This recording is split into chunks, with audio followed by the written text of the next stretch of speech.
보고가 있겠습니다. 먼저 2026년 설 민생 안정 대책에 대해서 제가 보고를 드리겠습니다. 최근 민생 여건입니다. 금년도 소비자 물가는 대체적으로 2.1% 안정적으로 예상이 됩니다만 생활 물가의 어려움이 예상이 되고 있습니다. 그래서 적극 대응하도록 하겠습니다. 특히 생활 물가 중에서 먹거리 가격이 높아서 부담이 되기 때문에 이 부분은 중점 관리하도록 하겠습니다. 첫 번째, 소비에 있어서는 소비 회복이 대통령께서 말씀하신 것처럼 이제 회복은 됩니다만 소상공인, 중소기업, 취약계층까지는 확산하는 데는 다소 어려움이 있기 때문에 이 부분을 중점을 두도록 하겠습니다. 두 번째, 설 민생 안정 대책입니다. 첫 번째는 제삿날 성수품 물가 안정을 통해서 장바구니 걱정 없는 넉넉한 명절이 되도록 하겠습니다. 설 성수품에 대해서는 16대 성수품을 중심으로 물량 최대한 넉넉하게 공급하고 가격도 잘 관리를 하도록 하겠습니다.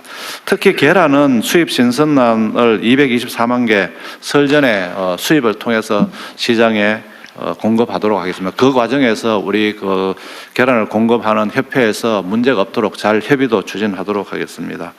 그리고 할인 지원도 최대한 확대해서 고등어 등 성수품에 대해서는 최대 50%까지 할인되도록 하겠습니다. 다음 쪽입니다. 그리고 최근에 가격이 좀 오른 고등어, 바나나, 파인애플, 망고 등에 대해서는 할당 관세를 신규로 적용해서 가격을 안정적으로 관리하겠습니다.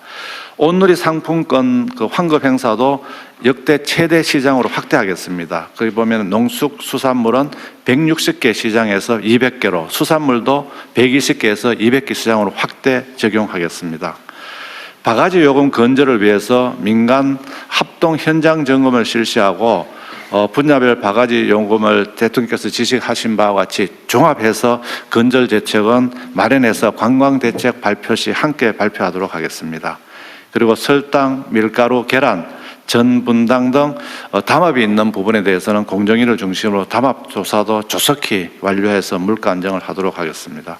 두 번째는 민생 부담이 경감되도록 하는 따뜻한 명절을 하기 위해서 자금 지원을 대폭 확대하겠습니다. 특히 소상공인, 중소기업에 대해서는 명절 자금 공급을 39조 3천억 신규 공급하도록 하고 대출 보증 같은 경우도 58조 원 규모로 늘리고 만기도 연장하도록 하겠습니다. 그리고 전통시장 상인들께서 성수품 구매할 수 있도록 50억 원을 지원하도록 하겠습니다. 설 전에 서민 취약계층 청년들에 대한 서민금융도 1조 1천억 공급하도록 하겠습니다. 그리고 어려움을 겪고 있는 생계급여라든지 복지 서비스에 대해서는 설 전에 보통은 20일 지급됩니다만 설 전 13일로 당겨서 1조 6천억 원을 조기 지급하도록 하겠습니다. 일자리도 1월 달에 83만 개를 신속 채용해서 어려움을 덜어주도록 하겠습니다. 체불임금, 대지급금도 신속하게 지급되도록 조치를 하도록 하겠습니다. 생활비 경감을 위해서 취약계층의 문화누리 카드를 설 전에 발급하고 그다음에 설 전에 영상통화를 좀 할 수 있도록 할인 지원하는 부분, 그리고 에너지 바우처 같은 경우도 찾아가서 방문해서 에너지 바우처를 14만 7천 원 카드로 지원해서 어려움이 없도록 하겠습니다. 다음 쪽입니다. 또 내수도 지역 상권에 굉장히 온기를 불러일으키기 때문에 활성화를 위한 지원을 하도록 하겠습니다. 근로자 휴가 지원을 40만 원을 1월, 2월 중에 5만 명에게 지원하고 설 기간에는 최대 5만 원까지 추가 지원해서 관광 또 소비 활성화가 되도록 하도록 하겠습니다. 그리고 철도, 도로 같은 경우도 작년과 마찬가지로 통행료 면제는 추진하도록 하겠습니다. 방한 관광객을 늘리기 위해서 중국의 춘절을 활용해서 관광 상품을 집중 판촉하고 그리고 또 입국 편의 등도 통해서 중국인들이 이 한국 방문을 차질이 없도록 지원하도록 하겠습니다. 소비붐 지원을 위해서 코리아 그랜드 세일을 12월 17일부터 2월 20일까지 하고 할인 행사도 연계해서 소비가 이루어지도록 하겠습니다. 지역사랑 상품권도 1, 2월 중에는 4조 원 규모로 집중 발행하고 할인율도 인상하고 구매 한도도 확대해서 이 부분 지역 소비가 살아나도록 지원하도록 하겠습니다. 그리고 설 연휴 기간 동안에 24시간 빈틈없는 안전한 명절이 되도록 하겠습니다. 응급의료 조치, 그다음에 교통안전 등을 24시간 상황 관리 체계를 강화하고 그리고 화재 등 특별 점검을 해서 안전 관리를 하도록 하겠습니다.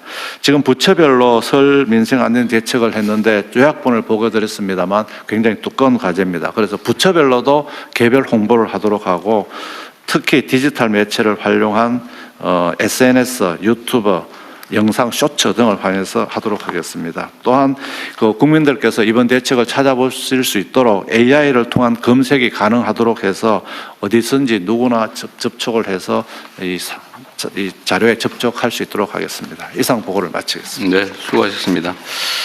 준비된 대로 잘해 주시고요. 그 할당관세 있잖아요. 네네. 이 할당관세라고 하는 게 특정 물가 대책을 위해서 네. 관세 없이 수입할 권한을 특정 수입업자한테 주는 거죠. 네네. 그런데 이걸 줬더니 악용을 해가지고 네. 자기 가족한테다가 다 팔아먹었다는 얘기도 있고, 네.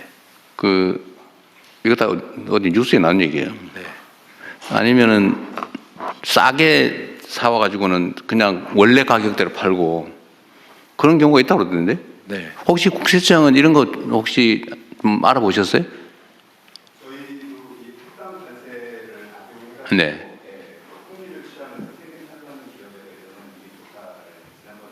네.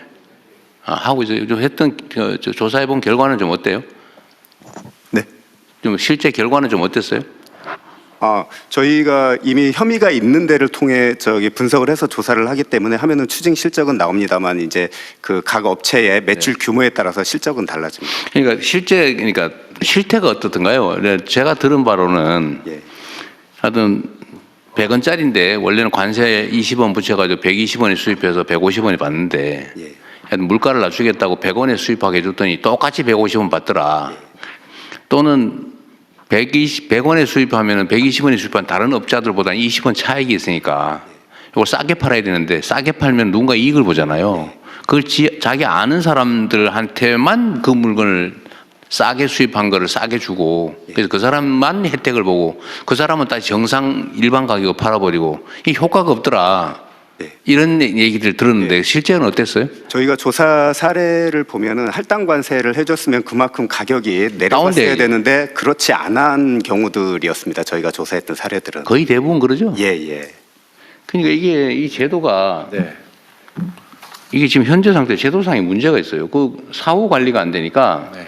이 악덕업자들이 그 할당 관세 이용해 가지고 그 깎아준 관세만큼 자기들이 먹어버린단 말이에요. 네. 그래서 물가를 낮추려고 하는 건데 그냥 안 낮춰진다는 거예요. 이게 할당관세 줬을 때 이걸 연결시켜 주는 프로세스가 돼야지만 나중에 그걸 어떻게 나가는- 제대로 통제할지. 네네. 알겠습니다. 차라리 이렇게 될 거면 할당 관세 혜택은 일반 수입업자가 아니고 네. 해당되는 그 계란 협회에 준다든지 네. 계란 할당 관세를 한다면 아니면 계란 협회가 지정하는 데를 해준다든지 뭐 하여튼 그렇게 해야지 일반 업자한테 주면 그 나쁜 짓 할 기회만 만들어주는 거예요. 알겠습니다. 네, 대통령 제도 개선 네, 검토하도록. 그거는 제도 보완을 좀 네. 보완책을 만들어 보시고요. 네, 관세청입니다. 네. 그 부분 관련해서 추가로 말씀드리겠습니다. 어디 계시? 예, 카메라 뒤에 있습니다. 아까 이렇게. 예.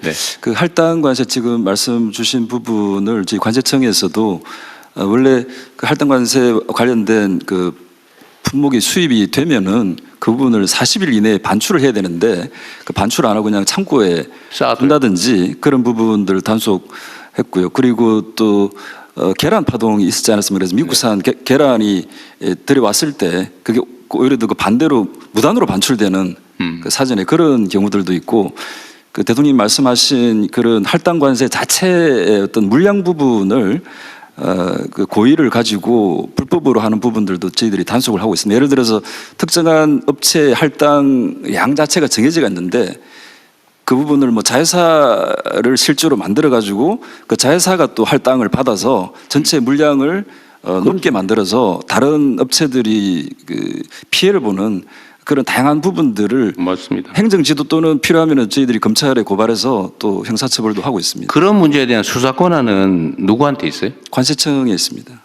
수사 권한. 수사 권한은 아까 검찰에 고발한다 그래서 한 말이에요. 예, 저희 관세청에서 기본적인 수사를 하고요. 수사 권한이 있어요. 수사 권한이 있습니다. 특사경에 저희들이 근데 뭐 고발을 해요. 송치하는 거겠지. 송치를 기본적으로 그 수사 입건 단계부터 검찰에 보고를 해서 저희들이 수사를 얘기 자꾸 복잡하게 하지 마시고요. 수사 권한이 있어요. 그런 문제에 대해서 저희들이 수사 권한이 있습니다. 있어요. 그러면 9개 분야에 대해서 저희들이 지금 말씀하신 권한이 사례에 있습니다. 대한 수사 권한도 있냐 그 말이에요. 예, 예. 그러면 이제 고발할 일이 아니고 수사를 해서 넘겨야 되겠죠. 예.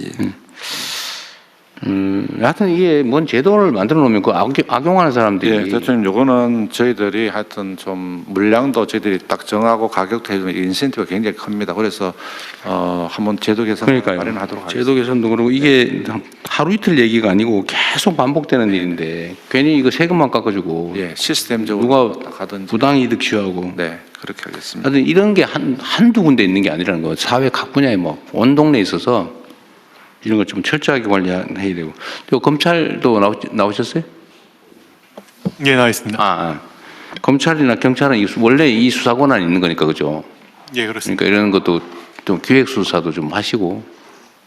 어쨌든 맨날 뻔히 이렇게 나쁜 짓 하는 게 보이잖아, 그죠? 예, 그렇습니다. 아주 엄히 처벌도 좀 하고 그러십시오. 예, 알겠습니다.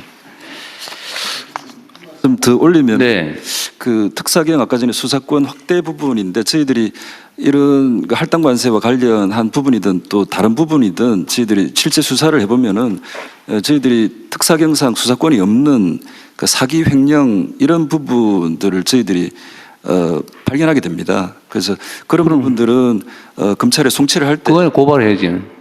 그 참고 자료로 저희들이 네. 보내고 있는 상황인데 저희들이 무역 범죄와 관련해서는 좀 일관성 유지를 위해서 나중에 법무부에도 그 말씀드리겠지만 그 무역 범죄와 관련한 사기 횡령 이 부분에 대한 수사권 확보들이 저희 관세청 수건 사업이긴 합니다. 그거는 쉽지 않을 걸요. 일반 범죄 수사권까지 계속 확대하면 끝이 없어가지고. 그건 나중에 따로 한번 토론해 보세요.